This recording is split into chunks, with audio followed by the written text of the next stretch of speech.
Hello students, today we will be starting with the syllabus of class 11th. 11th class का syllabus दो parts में divided है.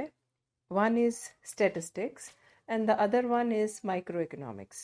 Statistics आपको 40 marks की आती है, microeconomics आपको 40 marks की आती है. So that it covers your 80 marks and rest of 20 marks are for your project. So आज हम हमारा माइक्रोइकोनॉमिक्स शुरू कर रहे हैं. माइक्रोइकोनॉमिक्स शुरू करने से पहले हम ये देखेंगे कि इकोनॉमिक्स है क्या. आपने पिछली क्लासेस में 9th में 10th में कुछ एक इकोनॉमिक्स के टॉपिक्स पढ़े हैं. सो उन्हीं से आगे चलते हुए हम इकोनॉमिक्स कवर करेंगे. So let's start with the meaning of the term economics. जो सबसे पहली डेफिनेशन जब से इकोनॉमिक्स को हम कहते हैं कि शुरुआत हुई इकोनॉमिक्स की, that is with the times of professor Adam Smith. Adam Smith gave the definition of economics in terms of wealth. He said economics में हम पढ़ते हैं पैसा कहाँ से आता है, कैसे आता है, कहाँ खर्च होगा, कैसे उसका इस्तेमाल किया जाएगा. But with passage of time, this definition of economics was criticized. So came the another definition which was very popular, that is the definition by Professor Alfred Marshall. So Alfred Marshall ने कहा economics deals with the ordinary wellbeing of a person. किसी भी individual की एक ordinary life के बारे में कि वो अपनी रोज़मर्रा की ज़िंदगी में कैसा जीवन जीता है, पैसा कहाँ से आता है और उस पैसे का इस्तेमाल वो अपनी भलाई के लिए किस तरीके से करता है. That is economics. And then came another definition which was given by professor Robbins, जो कि आज तक एक बहुत ही एक्सेप्टेड डेफिनेशन रही है. ये बताती है कि इकोनॉमिक्स में हम क्या पढ़ते हैं.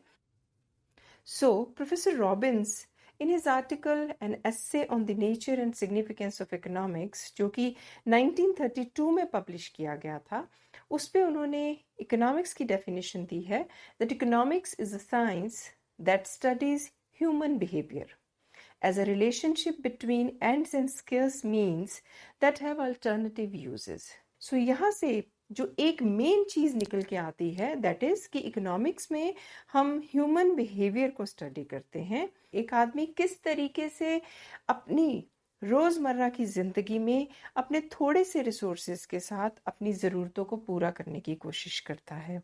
सो यहाँ से हमारे सामने एक और नई टर्म आती है दैट इज़ इकोनॉमिक प्रॉब्लम. अब ये प्रॉब्लम क्या है? What is economic problem? So economic problem is the problem concerning the choice of resources. That means एक इंडिविजुअल अपनी रोज़ की ज़िंदगी में जो उसके रिसोर्सेज हैं उनमें से कौन से रिसोर्स से अपनी कौन सी ज़रूरत को पूरा करने वाला है, that is economic problem. So economic problem basically choice से निकल के आती है. चॉइस उस मैनर की जिससे हम अपने लिमिटेड रिसोर्सेज का इस्तेमाल करते हुए अपनी सारी ज़रूरतों को पूरा करने की कोशिश करेंगे. सो इकोनॉमिक प्रॉब्लम के कारण क्या हैं? जो फर्स्ट कॉज आती है इकोनॉमिक प्रॉब्लम की, that is unlimited wants. That means हमारी जो ज़रूरतें हैं वो कभी भी ख़त्म नहीं होती. जैसे ही हमारी एक ज़रूरत पूरी होती है हमारी कोई और ज़रूरत आ जाती है. आज हमारे पास साइकिल है तो कल स्कूटर चाहिए, परसों बाइक चाहिए, फिर बाइक आ गई तो कार चाहिए, आज एक छोटी कार है तो फिर बड़ी कार चाहिए. सो इस तरीके से हमारी ज़रूरतें कभी भी ख़त्म नहीं होती हैं. जैसे ही हमारी एक ज़रूरत पूरी होती है एक नई ज़रूरत साथ ही आ जाती है. इन ज़रूरतों को पूरा करने वाले रिसोर्सेज वो लिमिटेड हैं, उनको हम कहते हैं they are scarce. Now question arises, what is meant by scarce? Scarce means when a commodity is less than its demand. जब किसी चीज़ की अवेलेबिलिटी उसकी डिमांड के कंपैरेटिवली कम होती है then that is referred to as scarce. So हमारी जो ज़रूरतें हैं वो कहीं ज़्यादा हैं और उनको पूरा करने वाले रिसोर्सेज हमारे पास बहुत लिमिटेड हैं, बहुत थोड़े से हैं. दैट मीन्स उनकी डिमांड उनकी सप्लाई से कहीं ज़्यादा होती है. सो वो हमारे पास स्केर्स हैं. वो ना केवल लिमिटेड हैं बल्कि उनके बहुत सारे यूजेस भी हैं. हमारे पास एक गिलास दूध है. अब उस एक गिलास दूध से कोई चाय पीना चाहता है, किसी को उससे में कॉफ़ी पीनी है, किसी को दूध चाहिए, किसी को दही चाहिए, किसी को खीर बनानी है, मतलब वैरायटी ऑफ थिंग्स जो कि उस एक गिलास दूध से बन सकती थी। लेकिन साथ ही हमारे पास एक छोटा सा बच्चा है, तो अब हमारे पास सवाल ये आता है कि भाई हम उस एक गिलास दूध का इस्तेमाल इनमें से किसकी ज़रूरत को पूरा करने के लिए करेंगे। हम फाइनली उस एक गिलास दूध का इस्तेमाल उस छोटे बच्चे के लिए करेंगे। यहाँ से हमारे पास एक मेन जो हमारी प्रॉब्लम आई वो ये आई कि हमें चूज करना पड़ा। हमारी बहुत सारी ज़रूरतों में से हमारे लिमिटेड रिसोर्सेज का इस्तेमाल करते हुए हमें चूज करना पड़ा कि हमने सबसे पहले उस रिसोर्स से कौन सी ज़रूरत को पूरा करना है। कोई भी सोसाइटी हो उसके पास रिसोर्सेज लिमिटेड ही रहेंगे। वो कोई भी देश हो सकता है, वो अमीर से अमीर देश हो सकता है, डेवलप्ड कंट्री हो या अंडर डेवलप्ड हो या डेवलपिंग हो, या कोई बहुत अमीर देश हो या कोई गरीब देश हो। हर सिचुएशन में ये तीनों जो कॉजेज हैं वो सामने आती हैं कि हमारी ज़रूरतें बहुत ज़्यादा होती हैं, रिसोर्सेज बहुत कम होते हैं। वो ना केवल कम हैं बल्कि उनके बहुत सारे यूजेस भी हैं। ये होता है जब हमारी रिसोर्सेज और हमारी ज़रूरतों के बीच में इम्बैलेंस होता है। हमारी ज़रूरतें अनलिमिटेड हों और रिसोर्सेज लिमिटेड हों, तब ये समस्या आती है। तब हमारे को चूज करना पड़ता है कि हम अपनी कौन सी ज़रूरत पूरा करने के लिए किस रिसोर्स का इस्तेमाल करें।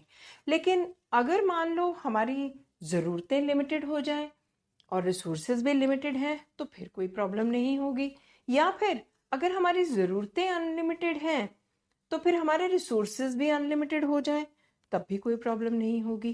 The problem arises whenever there is imbalance between the wants and the resources, क्योंकि उस वक्त उस सिचुएशन में हमारे सामने चॉइस की समस्या आ जाती है। And economic problem is basically the problem of choice. हमें अपने रिसोर्सेज का बेस्ट पॉसिबल यूज़ करके अपनी ज़्यादा से ज़्यादा ज़रूरतों को पूरा करने की कोशिश करनी पड़ती है। So it leads to economising. Economising means making the best use of what is available. जो भी हमारे पास अवेलेबल रिसोर्सेज हैं उनका बेस्ट पॉसिबल इस्तेमाल किया जाए। सो ये जो हमारी इकोनॉमिक प्रॉब्लम है ये किसी भी देश में, किसी भी सिचुएशन में, किसी भी इकोनॉमी में होती है। So that leads to certain central problems for every economy. So उसमें सबसे पहली जो प्रॉब्लम आती है that is regarding the allocation of resources.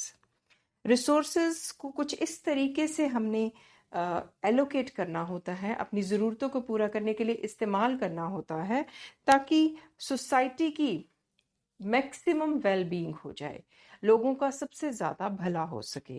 जो सबसे पहली प्रॉब्लम हमारे पास आती है that is what to produce and in what quantity.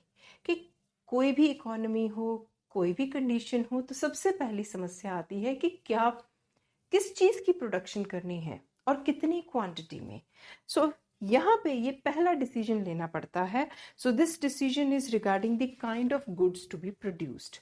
They may be consumer goods और प्रोड्यूसर गुड्स। कंज्यूमर गुड्स वो गुड्स हैं जिनको डायरेक्टली हम कंज्यूम कर लेते हैं। प्रोड्यूसर गुड्स वो गुड्स होते हैं जो फर्दर प्रोडक्शन में इस्तेमाल होते हैं, उनको डायरेक्टली कंज्यूमर्स कंज्यूम नहीं करते हैं। सो चॉइस यहाँ पे होगी कि क्या हमने प्रोड्यूसर गुड्स प्रोड्यूस करने हैं, जैसे मशीनें, रॉ मटेरियल, इनकी प्रोडक्शन करनी है, या फिर हमने टीवी, फ्रिज, कार, खाना, इन चीज़ों की प्रोडक्शन करनी है which are the consumer goods.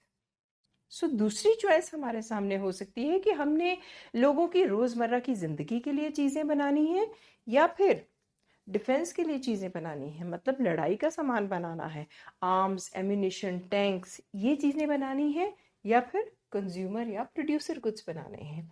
सो किसी भी इकोनॉमी में ये सबसे पहली बेसिक क्वेश्चन आता है, क्या बनाना है, इज इट कंज्यूमर गुड्स और producer goods, war time goods और पीस टाइम गुड्स, मतलब शांति की चीज़ें।